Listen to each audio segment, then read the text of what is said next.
नमस्कार। कैसे हैं आप सब? बढ़िया। दोस्तों, आज हम बात करेंगे बंगाल की सियासत के बारे में। जी हाँ, बंगाल में 2021 में चुनाव होने हैं, विधानसभा के चुनाव होने हैं और उसको लेकर के वहाँ की सियासत पूरी तरह से गर्म हो चुकी है। इस बार कहा जा रहा है कि बंगाल में दो ही दल आमने सामने होंगे, एक तरफ बीजेपी तो दूसरी तरफ ममता बनर्जी यानी कि तृणमूल कांग्रेस। जिस प्रकार से 2016 के बाद भाजपा वहाँ एक काफ़ी रफ्तार से अपना पैर पसारी है, पैर फैलाई है, उसको देखते हुए ऐसा लगता है कि इस बार भाजपा कहीं ममता बनर्जी को पटखनी ना दे दे। और इस बात से ममता बनर्जी पूरी तरह से घबरा गई है, डर गई है, जिसका नतीजा है कि भाजपा के कार्यकर्ताओं पर और नेताओं पर रोज़ दिन कहीं ना कहीं हमले बंगाल पे हो रहे हैं। अभी हाल ही में उसके केंद्रीय अध्यक्ष जेपी नड्डा जी पर भी जानलेवा हमला किया गया। उनकी बुलेट प्रूफ गाड़ी थी जिस कारण वो बाल बाल बच गए। वहाँ विजय वर्गीय जो हैं उन पर भी हमला किया गया, उनको चोटें भी आई, उनके कार्यकर्ताओं पर भी चोटें आई लगी और उनको अस्पताल में भी भर्ती कराना पड़ गया था।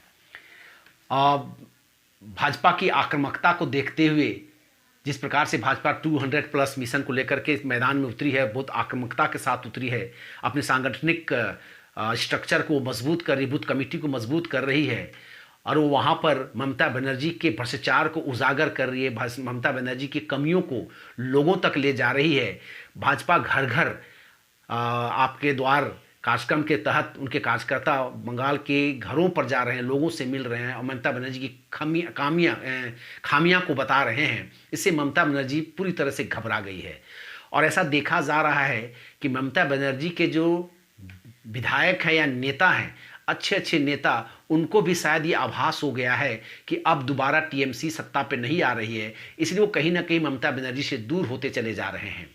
और वो कहीं ना कहीं ऐसा कहा जा रहा है कि आज नहीं तो कल काफ़ी संख्या में भाजपा ज्वाइन करेंगे। अभी हाल ही में शुभेंदु अधिकारी जो बहुत बड़े नेता थे टीएमसी के, वो पार्टी छोड़ चुके हैं और आज नहीं तो कल वो भाजपा ज्वाइन कर सकते हैं, ऐसा कहा जा रहा है।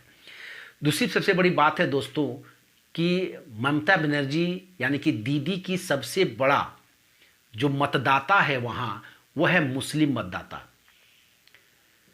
मुस्लिम मतदाता की जो जनसंख्या या संख्या है वहाँ पर, वो वोट परसेंट है लगभग 27.5%। टोटल वोट परसेंट की वो 27.5% वोट मुस्लिम मतदाताओं के हैं।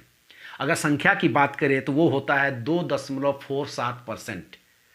2.47 करोड़ जनसंख्या उसकी होती है, जनसंख्या वोटर्स की। वहाँ कुल टोटल 294 विधानसभा की सीटें हैं बंगाल पर। उनमें से 90 ऐसी सीटें हैं जहाँ मुस्लिम मतदाता डिसाइसिव हैं, यानी कि निर्णायक अवस्था में रहते हैं। वो मतदाता जिधर मुड़ते हैं जीत उसी की होती है। और आज ममता बनर्जी को मुस्लिम जो मतदाता उनकी समर्थन प्राप्त था या है। 2011 से पहले वो सीपीएम को जाता था, लेकिन 2011 के बाद मुस्लिम मतदाता पूरी तरीके से ममता बनर्जी की तरफ ढल चुके हैं। लेकिन अभी जो एक देखा जा रहा है कि वहाँ के जो मुस्लिम हैं वो दो ग्रुप को फॉलो करते हैं। एक और जहाँ है आपका फुरफुरा शरीफ है, दरबार शरीफ है, फुरफुरा दरबार शरीफ है, एक उसको फॉलो करते हैं कुछ मुस्लिम। दूसरे है जमायते उलेमाए हिंद को वो फॉलो करते हैं। जमायते उलेमा हिंद की जो पकड़ है वो उत्तरी बंगाल की तरफ उनके ज़्यादा पकड़ है और फुरफुरा दरबार शरीफ का जो पकड़ है वो दक्षिण बंगाल की तरफ उनकी ज़्यादा पकड़ है।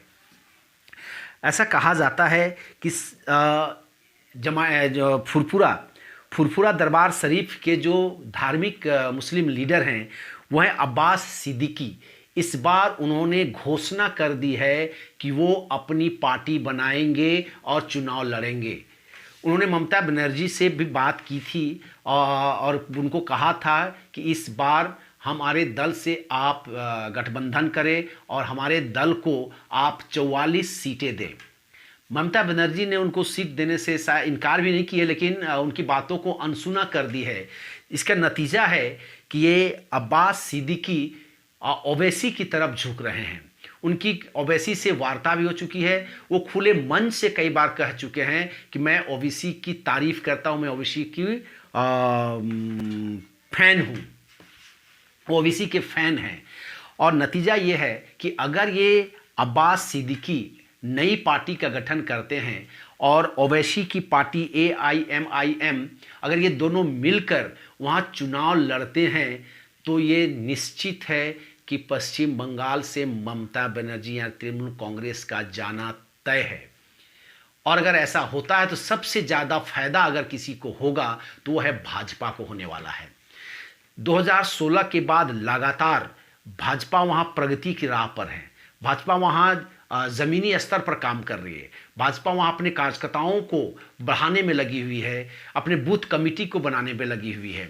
2016 में जहां भाजपा को वहां 12% वोट मिला था, वहीं 2019 के लोकसभा में भाजपा को वहां 39% वोट मिला और उनकी सीट जो थी वो 18 सीटें बढ़ गई थी। इन्हीं चीज़ों से ममता बनर्जी वहाँ काफ़ी घबराई हुई है और भाजपा के कार्यकर्ताओं पर दिन पर दिन हमले करवाए जा रहे हैं ताकि कहीं कार्यकर्ता भाजपा ज्वाइन ना करें। अगर हम बात करें वहाँ पर मुस्लिमों की, तो वहाँ कई ऐसे क्षेत्र हैं जहाँ मुस्लिम मतदाता बहुत ज़्यादा प्रभावित रहते हैं। जैसे कोलकाता में 22% मुस्लिम है, तो मुर्शिदाबाद में 67% मुस्लिम है, मालदा में 52% है, नॉर्थ दिनाजपुर में 51% है और 51% मुस्लिम मतदाता है। इन क्षेत्रों में इस बार वहाँ के मुस्लिमों का ये कहना है कि हमारे ही कारण ममता बनर्जी यहाँ चुनाव जीतती है, लेकिन जो अधिकार, जो पावर हम लोगों को मिलना चाहिए वो हम लोगों को नहीं मिलता है। क्यों ना हम लोग स्वयं चुनाव लड़े और अपनी सरकार बनाएं। और ओवैसी ने उनको एक राह दिखा दिया है। ओवैसी बिहार का चुनाव लड़ करके किशनगंज में जिस प्रकार से उन्होंने बिहार में 5 विधानसभा की सीटें लड़ करके उन्होंने दिखाया, मुस्लिमों में एक जागृति आ गई है और मुस्लिम भी ये सोचने लगे हैं कि हम किसी दल से क्यों जुड़े रहें, क्यों ना हम एक अपना अलग पार्टी बनाएं और स्वयं मैदान में चुनाव पर उतरें और चुनाव जीत कर हम आएँ। जिस दल को हमारी मदद की ज़रूरत पड़ेगी वो हमसे साठगांठ करे और हमको मदद करे, हम उसे मदद करेंगे। इसी नीति को लेकर के इस बार वो बंगाल पर अलग पार्टी बना करके वो ओवैसी के साथ मिलकर चुनाव लड़ने की तैयारी पूरी तरह से कर चुके हैं। और अगर दोस्तों यकीन मानिए अगर ऐसा होता है तो इस बार वहाँ भाजपा का आना तय है, क्योंकि 2019 के लोकसभा चुनाव में ये देखा गया था कि वहाँ मुस्लिमों के द्वारा हिंदुओं पर जो बहुत ज़्यादा हमला किए जाते थे, उन पर अत्याचार किया जाता था, जिसके कारण वहाँ कहीं न कहीं हिंदू जो थे वो डरे हुए थे, सहमे हुए थे।